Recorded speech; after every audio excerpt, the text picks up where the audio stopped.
took place tonight in Detroit, Michigan, and this was a nothing show. It meant absolutely nothing. It's the kind of show you'd expect to be a taped episode of Raw in like the dead of winter or something where there's no big shows coming up. We are less than 2 weeks away from the second biggest show of the year, the biggest show of the summer, SummerSlam, and this was just such a low effort show. It felt like a house show. I mean, there's been Raws that have been much worse than this year, but they've at least had some more stakes to them. They at least meant something. This show meant nothing. There was nothing to it. There was like no stars on the show. All the major programs seemed like they were taking a week off, which made no sense because we're so close to the show. They didn't give a shit about Detroit tonight. I mean, I don't blame the Detroit fans for not buying tickets because when Roman Reigns doesn't show up, if like Brock Lesnar doesn't show up, they're telling you that this show isn't going to mean jack shit, and it didn't tonight. It was such a just a nothing show. Nothing happened tonight. Anyways, this show sucked. Okay, Javon Evans kicked off the show tonight, and then after he comes out, he got a nice pop, and it was just different. But right when he came out, I knew, all right, this show, there's nothing going to be to this. They never start with a match like that. They almost never start with matches. It's always a promo to start Raw. But like when you see a guy like Javon Evans, who I like, but I mean, he's still in the mid card, for him to start the show, that tells me they don't give a shit about the show. He's out, then Dragon Lee comes out to no reaction. It made me laugh. I'm sorry. I sound cruel, but man, he got no fucking reaction. It was actually kind of funny how little of a reaction he got. No one gave a shit about Dragon Lee. Then the Vision came out. It was Braun Breaker and Austin Theory with Maxine Dupree and Logan Paul with them. We get our opening match, Javon Evans and Dragon Lee against Austin Theory and Braun Breaker. A bunch of flippy shit, man. I don't like that. I know that people like Javon Evans. It's just all he's doing is a bunch of flips, a bunch of dives. Like, if I wanted to see that, I'd watch wrestling on Wednesdays, which I don't. It felt like Monday Night Dynamite to start the show. Monday Night Dynamite. That's what I was thinking. Like, really? This is what we're starting the show with, a bunch of flippy shit? I don't give a fuck. And Division won the match. They continued to attack Javon and Dragon Lee afterwards. And then Otis and Tozawa made the save. Braun, after that, just like kills everyone with spears. I was enjoying Division at first.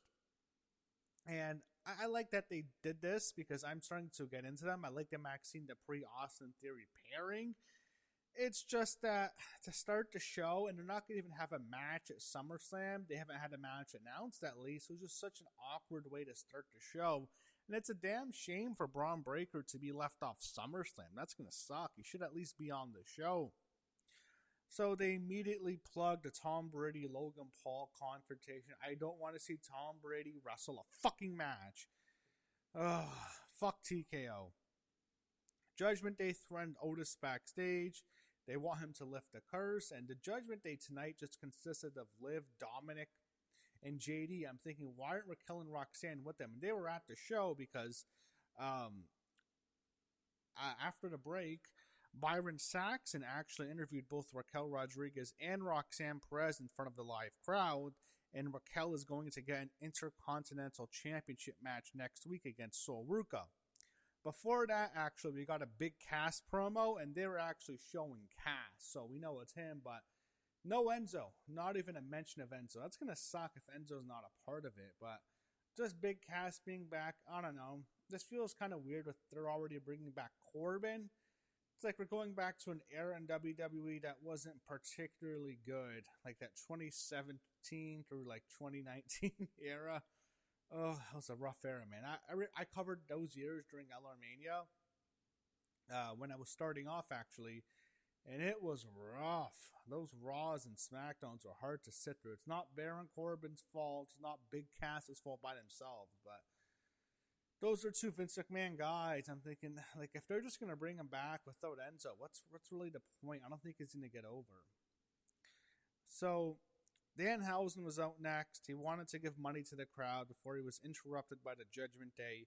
They attack him, but Joe Hendry made the save. Liv Morgan stole the bag of money. And I'm thinking, the Danhausen can only work if he just gets one segment per show. He's a good crossover star, but one to two segments, that's what he usually gets on SmackDown. It's usually never more than one. That's fine. Don't overexpose him because I'm going to get fucking sick of him. And this was like the Danhausen show. And he's fucking getting a match at SummerSlam against Dominic Mysterio. Fuck that. I don't want to watch that. Who the fuck wants to watch that? Can't they just do that like on Raw the next night? Or fucking on SmackDown the night before? Why do we have to watch Danhausen and Dominic Mysterio at SummerSlam? It's going to be the fucking mini-Housens. I'm sure there's going to be some celebrity appearance. I'm thinking, that's what we're going to fucking get. I don't want to fucking watch that. So then we had Reigns and Rollins. The video series continues. This time was on Chapter 3 to cash in. This was when Seth cashed in his Money in the Bank briefcase in the main event of WrestleMania 31. He won the title when Roman was facing Brock in what is still the greatest Money in the Bank cash-in of all time. Judgment Day celebrated backstage with the money, or so they thought. It was fake cash. It turned out to be. Then Oba Femi appeared with the real bag, and it leads to JD having a match with Oba later in the night. Or actually, right now after that. Oba was out next. He got a big pop. Fans doing the struts. And then JD would come out during the break. And we got Oba Femi against JD McDonough, which went exactly the way you thought it would. Oba kills the guy. He cuts a promo on Brock after the match. And not with the mic. He just looks directly in the camera and threatens Brock after he just destroyed JD McDonough and pinned him after the Fall of Man. LA Knight was talking to Royce Keys backstage. After the break, Byron Saxton interviewed Sol Ruca in front of the live crowd ahead of her match next week, in which she defends the Women's Intercontinental Championship against Raquel Rodriguez. And then Lyra Valkyria randomly appeared looking totally disheveled. Lyra says she ran Bayley out of here. I definitely think she did. I think that was the last time we were ever going to see Bayley on the main roster in WWE because she is leaving. That's it. Bayley's done. Lyra destroyed her after the match. They wrote her off. Goodbye, Bayley. Thank you, Bayley, because that was it. I mean, Lyra ended her, so that's what I thought it was. Solo Sikoa got in the ring and called out Seth Rollins, who appeared. Meaningless promo just done to kill time because Roman Reigns couldn't come to work tonight 2 weeks before the second biggest show of the year. Maybe it's not. I mean, it's not. Royal Rumble's a much bigger show than SummerSlam. SummerSlam's a third. But still, they promote it like it's the second. You can't fucking... no Roman tonight, no Brock. I'm thinking... you're telling us that this show means nothing because the stars would have came if you actually cared about this show. Anyways, Jacob Fatu came out. Solo Sikoa ran away afterwards. And then Seth Rollins took a cheap shot at Jacob Fatu's shit segment. I don't even know why Seth had to come tonight. I mean, it's meant nothing. Ethan Page and Rusev are out next. And then we got a preview of WWE Unreal, which drops tomorrow night. Then Chad Gable and Penta came up. We get Ethan Page and Rusev against Penta and Chad Gable. Chad submits Rusev with the ankle lock. Match was too long. Meaningless match. Didn't care. Again, I'm thinking, if I'd want to watch this much wrestling with these guys, I just watch Dynamite. Nothing means anything.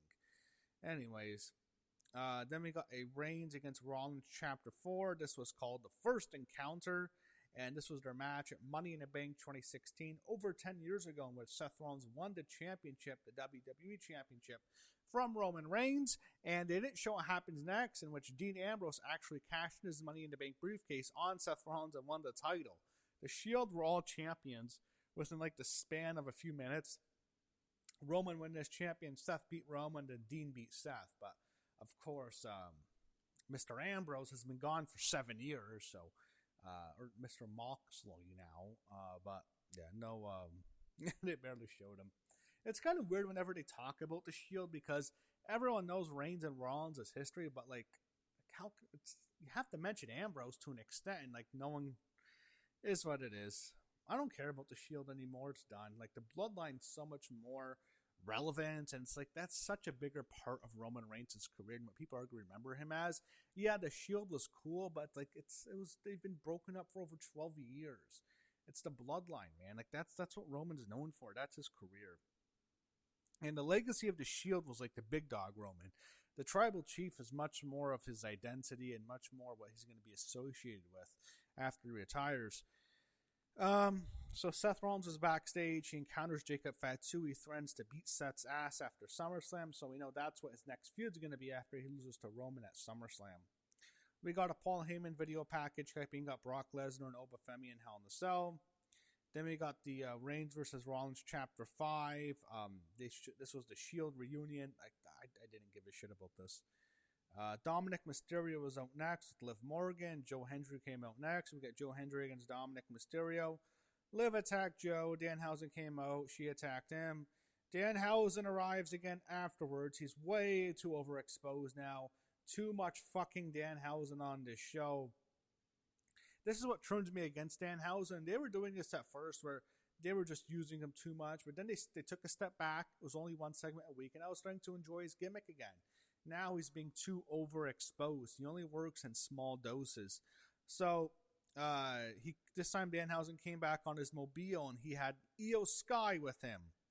Io attacks Liv after Liv attacked her last week. They fight off, and like Io takes Liv out of the match. Danhausen then hits the Triple D, the Danhausen Death Drop to Dirty Dom as the ref was distracted, and then Joe Hendry would pin Dom for the win. We see LA Knight warming up backstage, and then they announce Danhausen and Dominic Mysterio at SummerSlam. Fuck all the way off with that shit match. Fuck that. They preview next week's show. LA Knight was up next. He cuts a promo for his match. Then he goes on about Roman Reigns. The promo finally ended, and Jacob Fatu came out. We get our main event, Jacob Fatu and LA Knight. So Jimmy Uso came out during the match. Then Solo Sikoa attacked him. Oh boy. Oh my god. Oh man, I'm fucking bored. I almost fell asleep right now. Talking about that. I have to pause it. Oh, fucking boring as shit match.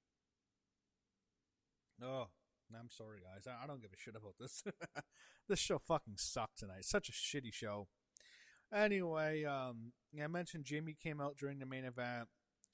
Solo Sikoa attacked him. Jimmy got away. Then Royce Keys attacked Jimmy. Then Jey Uso makes his return. It's just me, Uso. We know it because your wife left you, Uso. Then what happens is it eventually all leads to Jacob Fatu pinning LA Knight after a mighty moonsault. Turns out to an LA Knight brawl. The Bloodline is left standing. They destroy their opponents for SummerSlam, and then they pose over them to end what was a nothing show. A low-effort, garbage show booked by Paul Levesque and his this idiot creative team like that. You're fucking 2 weeks away from SummerSlam and you give us this fucking bullshit. Feels like a fucking tape show that they do during the holidays or something. It's fucking SummerSlam. Like, we're 2 weeks away and they give us this shit. You know, I don't live too far from Detroit. The last WWE show I actually went to was SummerSlam in Detroit 3 years ago at Ford Field. 2023 SummerSlam, which wasn't the best SummerSlam, but I enjoyed it watching it live. I would not even consider giving TKO my money now. And the show they gave me was absolute shit. So I know they struggled to sell tickets this week, and I know they have to lower their prices to $25 to fill up Minnesota because no one wants to watch their shit product anymore. But this show was nothing. Like, Raw in Detroit, they put out no fucking effort. WWE did this week. This was a nothing Raw, and I think what was probably the most meaningless Raw of the year.